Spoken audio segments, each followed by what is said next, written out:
What do you think is what do you think is really happening in this world? Like, most conventional people are under the impression that it's if you have depression or anxiety or some sort of illness, it's either you caught a bacteria or you have neurotransmitter imbalance. What do you feel if you had to take a big step back and see it all? Do you think it's a matter of light versus dark?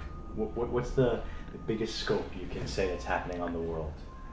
Well, of course, that's I could give many answers to that, but I think light versus dark is the shortest way of expressing it. I in different lectures that I give, so I make it very clear. We don't have to go into the details. In Rudolf Steiner, the Austrian mystic that was very active in the early part of the last century, the founder of Waldorf schools and biodynamic farming and a completely new kind of alternative medicine. He predicted, that towards the end of last century and the beginning of this century, there will be a movement driven by big corporations to take the soul away from people, to disconnect people from the higher world. And in order to do that, we have to destroy the pineal gland in people. And I followed the research on that, and amazingly what we found, the pineal gland is the most sensitive part of our central nervous system and is highly, highly, highly sensitive to four things: aluminum, glyphosate, fluoride, and Wi-Fi. And we are the only country in the world that has pushed these four things in the last 60 years or so on everybody growing up here. And so what I feel, what I observe, and what we're also testing on our ART system is that people have severely calcified pineal glands.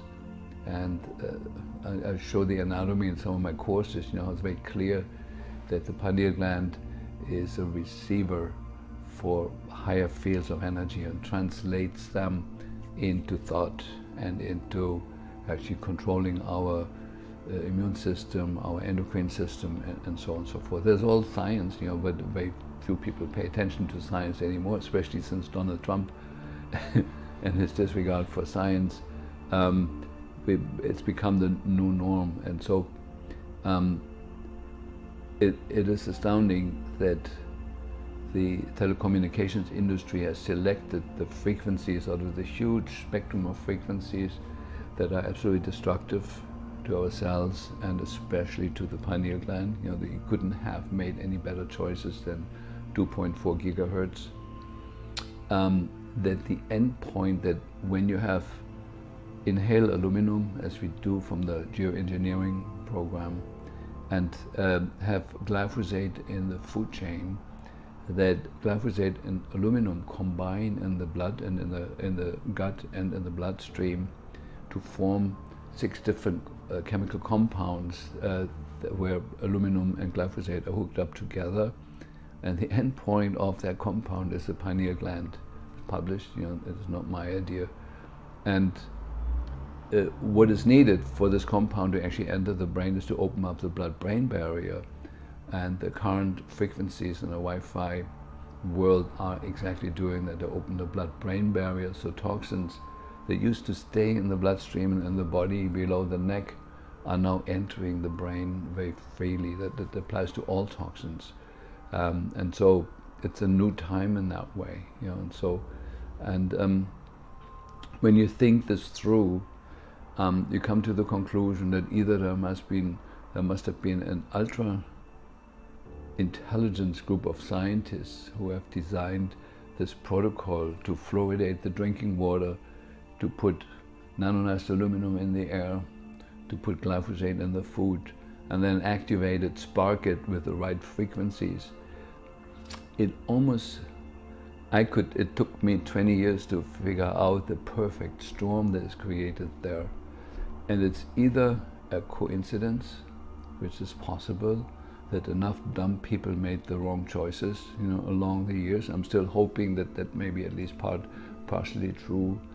or it's orchestrated by a very, very intelligent group of destructive minds. Or what I also believe is very possible, that there's some higher fields of consciousness that can be both tuned into the light and to life affirmative action, and can be absolutely destructive, like phenomena like Adolf Hitler and others, people that come under the influence of something absolutely dark and destructive.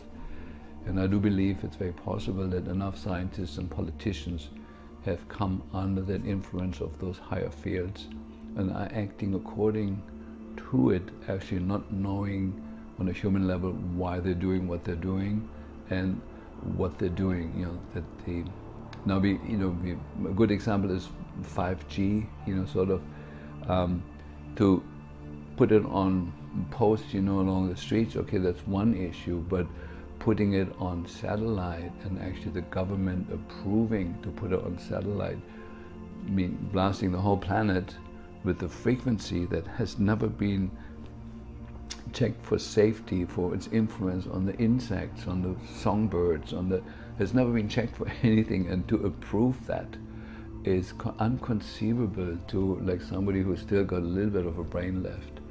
And that politicians in the White House and other countries are conspiring with that can only be explained that their brains have come under the influence of some larger, higher field.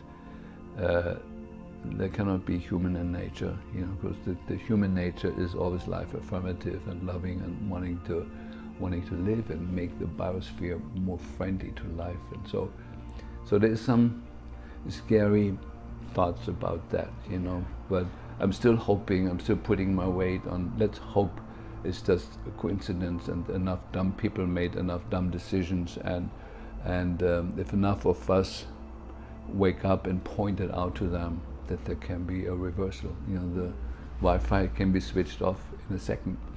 We'd be done with that. And, you know, glyphosate could be forbidden, you know, tomorrow.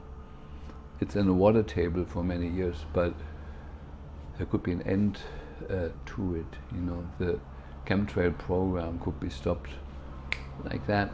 You know, so the good thing is that solutions, positive solutions that are suppressed right now, that are everywhere, could be the norm of tomorrow.